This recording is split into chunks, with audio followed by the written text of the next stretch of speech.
avoka na ngai Yesu yoleyo nelakanga ofanda pembeni ya papa okata makambo na ngai.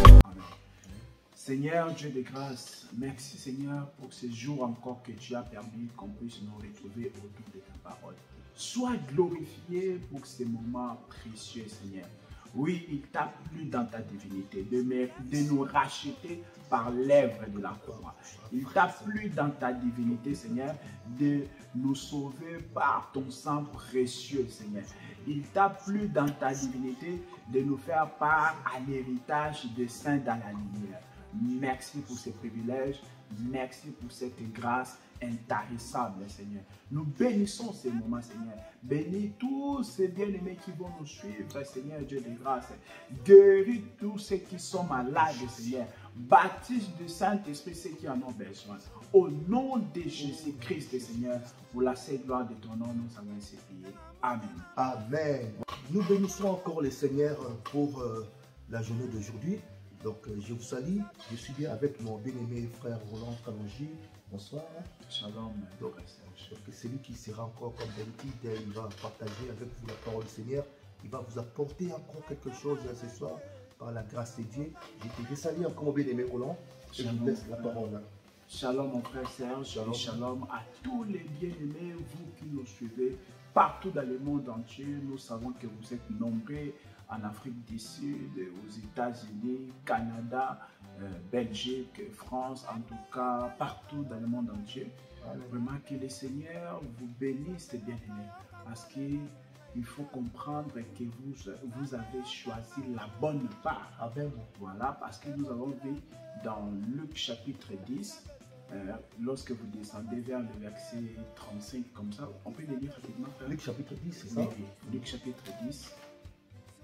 À partir du verset 35 comme ça, jusqu'à 38. Luc chapitre 10, à partir du verset 35, je lis au nom du Seigneur Jésus.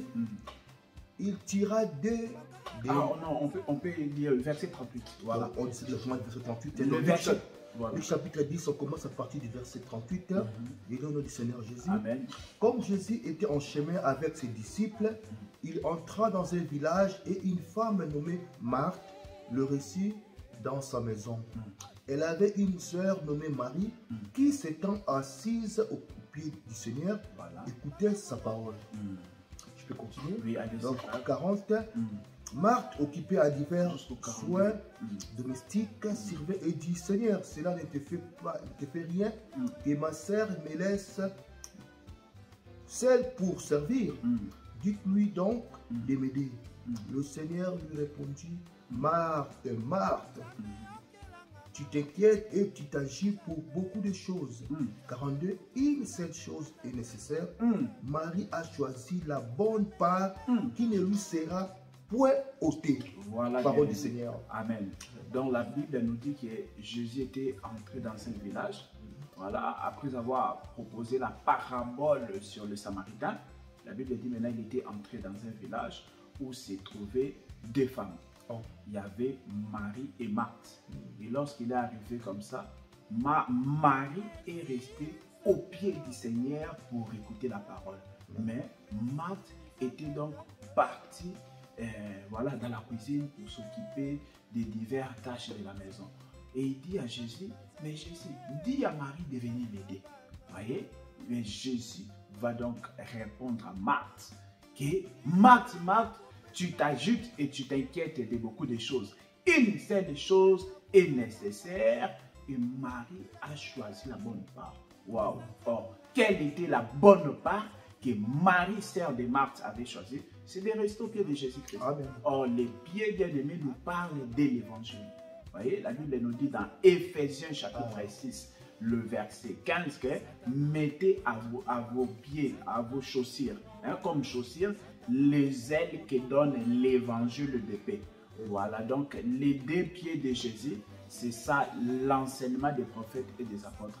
C'est le même verset où le Seigneur avait dit: bénis soient les pieds de... Voilà, qui sont beaux les pieds de ceux qui annoncent l'évangile. Voilà, ouais, c'est la même chose.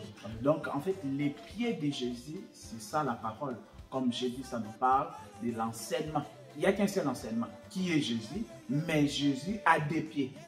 Voilà. Et c'est ça qui est le même enseignement là. Les prophètes ont prêché cela dans l'Ancienne Alliance. Et le même enseignement aussi, c'est ça que les apôtres ont prêché. Sauf que les prophètes, en prêchant cet enseignement, en fait, ils étaient, en fait, c'était sans lumière. Vous voyez, comme Jésus dit que on n'allume pas une lampe pour les mettre sous les boisseaux, mais c'est pour le mettre sur les chandeliers afin que toute la lampe soit éclairée. Le ministère des apôtres, et lorsqu'ils allumaient la lampe, c'était pour les mettre sous les boisseaux, c'était pour les cacher. Donc ça n'éclairait pas toute la maison. Voilà, c'est juste pour dire que et les prophètes et les apôtres ont prêché, les deux là, ils ont prêché le même enseignement. Sauf que les prophètes ont prêché cela dans l'ombre, ce qui fait que ça ne pouvait pas éclairer toute la maison.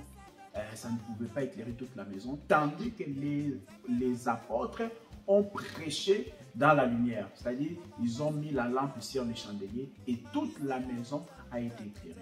Donc, pour dire simplement qu'il n'y a qu'un seul enseignement, il n'y en a pas deux. Il n'y a qu'un seul enseignement, mais qui est prêché de deux manières différentes.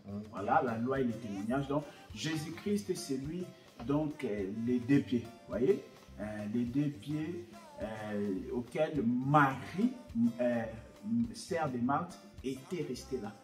Et Jésus appelle ça la bonne part. Parce que Marthe voulait que Marie quitte les deux pieds de Jésus pour aller le rejoindre. Vous voyez? Mais Jésus a dit non. Donc tu t'ajoutes et tu t'inquiètes de beaucoup de choses. Une seule chose est nécessaire et Marie a choisi la bonne part. Amen. Donc la bonne part, c'est de rester au pied du Seigneur.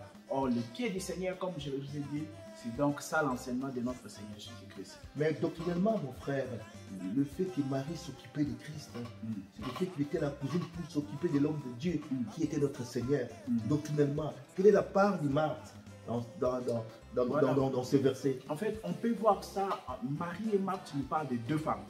Premièrement, on peut voir ça chez nous les nations. On peut voir ça comme étant la Vierge sage et la Vierge folle. Voilà, la Vierge sage et la Vierge folle.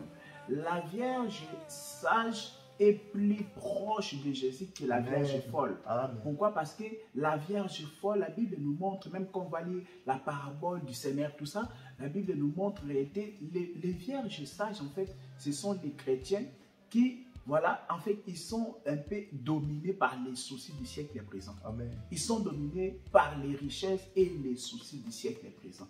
Ils ont l'enseignement, mais ils ont étouffé cet enseignement-là, cet enseignement qu'ils ont reçu par les soucis et les richesses du siècle présent, frère. Vous voyez, c'est ça. Et ils s'inquiètent de beaucoup de choses. C'est ce que Jésus dit. Les vierges folles s'inquiètent de beaucoup de choses. Mais la vierge sage s'inquiète que d'une seule chose. Et d'une seule chose qui est nécessaire. Donc Jésus-Christ nous montre que, frère, tout ce que tu peux faire dans le monde n'est pas très nécessaire que la parole de Dieu. Donc c'est la parole de Dieu qui est d'abord très importante.